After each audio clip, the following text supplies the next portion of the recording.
Hey everyone, how you doing today? As mentioned in the daily financial news, we have multiple experts on Tuesday, and we got the lumberjack landlord. How you doing, buddy?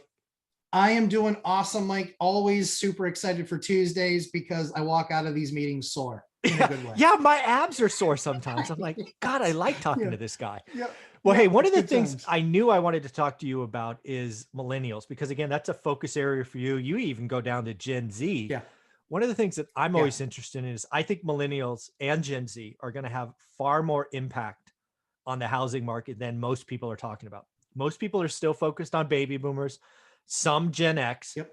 but I got to tell you, I am far more interested in what's going on with the next generation, millennials and Gen Z.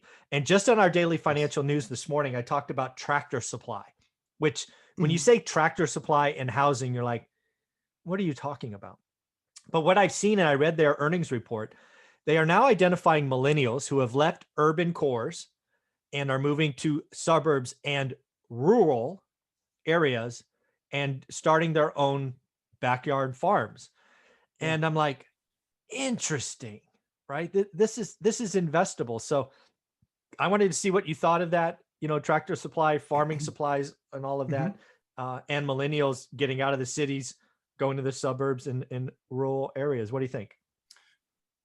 I'm a buyer. I love it. Ah, I good. love it. Yeah, big time. I mean, I'm a New Hampshire guy, right? I had the chance to live in Mass when it's really nice because I had the chance to pick which state I wanted to, play in. Okay. And so there was Mass, Maine, and New Hampshire because I am 10 minutes from the Maine border and I'm 20 minutes from the Massachusetts border. Okay. So I had my choice to play wherever I wanted. And so I picked New Hampshire because my thought was long term, it's fun to live in a city for a little bit, but a lot of people kind of just go, oh, yeah, it's just like constant noise, everything open, always going. Mm, And I think that a lot of people, especially with the pandemic, we had a lot looser rules in New Hampshire because our numbers never got horrible. Like there were a mm, lot of towns that didn't change anything. okay. They didn't need to. we Yeah. didn't we didn't see the pandemic much. And so Mm, what was really nice about that is I think it's very, my personal opinion is I think it's very investable just from the perspective that mhm. we've got yards, we've got acreage. In fact, a lot of the towns around me, they have a 2 acre covenant. Oh, really? You can't build a house unless you got 2 acres. Interesting. What are you supposed to do with all that land? Mow it? Yeah, exactly. No, Hard no. that'd That's be a no. hard. That'd pass. Yeah. I always Pass. used to tell people when I was a sales guy, because I covered Minnesota and Iowa, I would Yeah. always tell them, I was like, listen, I'm selling software, not grain elevators, jerk. Like Grain elevators. Yeah. seriously, like I'm in Minnesota and, and I'm not selling like ways to melt ice in the Yeah, wintertime. exactly. Yeah. So in New Hampshire, it's much the same, which is a lot of these towns and a lot of these zoning areas are 2 acre lots.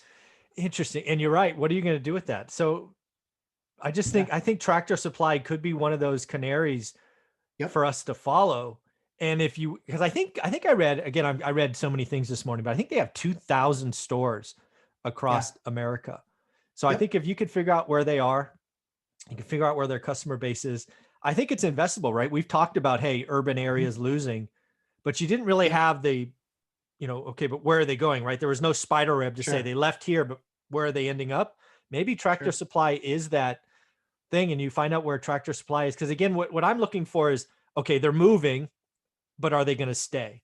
And I got to Yeah. tell you, if they're planting seeds and raising a farm and doing those things, they're probably going to stay. That doesn't sound like a easy commitment, right? It's not like, oh, we're going to go back to urban, being live in the city. I don't Sure. see how that changed. I understand renting in the city, watching the nightlife, being in your 20s, but then you make the choice to go to a rural suburb, start making, planting vegetables or whatever you do, Yep. and then I just don't see how you go back.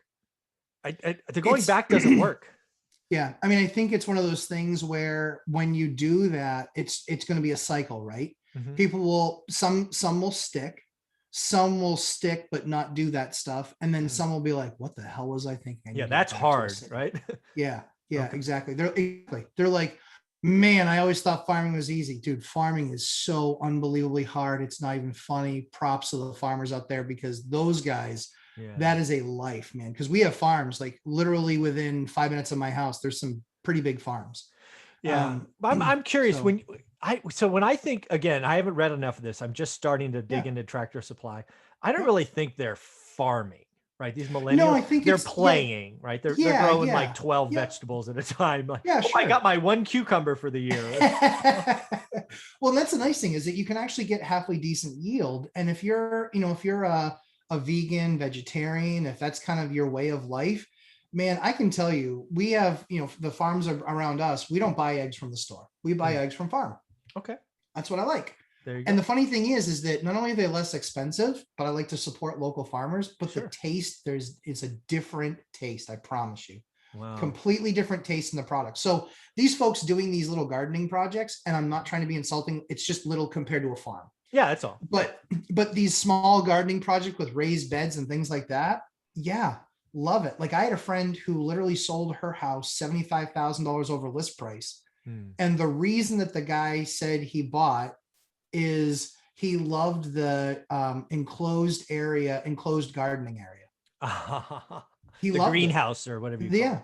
Yeah. It was literally just, wire fence around some posts. Okay. And so he had a bunch of stuff growing in there and then some raised beds.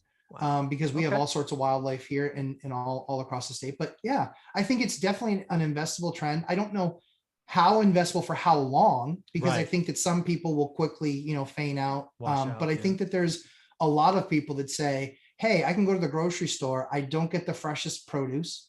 It's not the best tasting.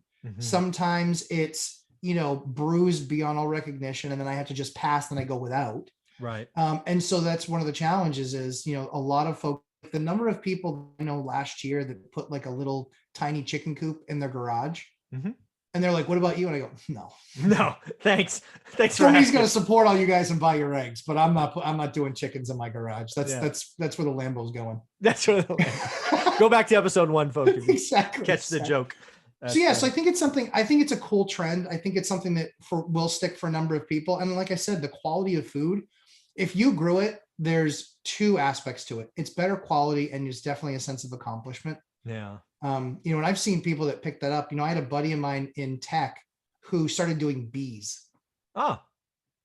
And now he's got 3 massive hives and he makes like 60 pounds of honey a year. Oh, wow.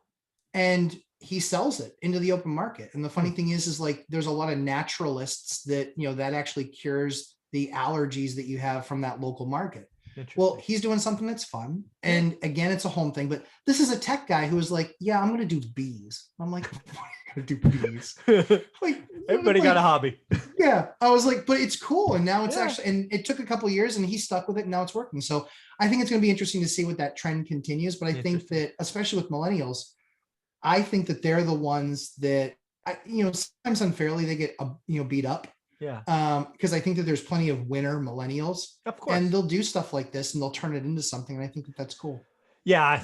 On that standpoint, I think millennials are unfairly beaten up. But again, as a Gen Xer, I remember when our parents beat us up. I think every generation's just picked on by the generations above. Sure. I think millennials will. I think millennials are the group to watch. I think they will have more impact on our future than they're given credit for. So I'm certainly watching. Yeah. Yeah, they have to be, right? I mean, they're big numbers. Yeah. Massive. This is really cool. I appreciate this. Stay tuned for episode number 3 because I am going to learn a lot. That will be the tease for it. Thank you, Mr. Lumberjack Landlord. You're welcome, Mike. Thanks so much. You got it.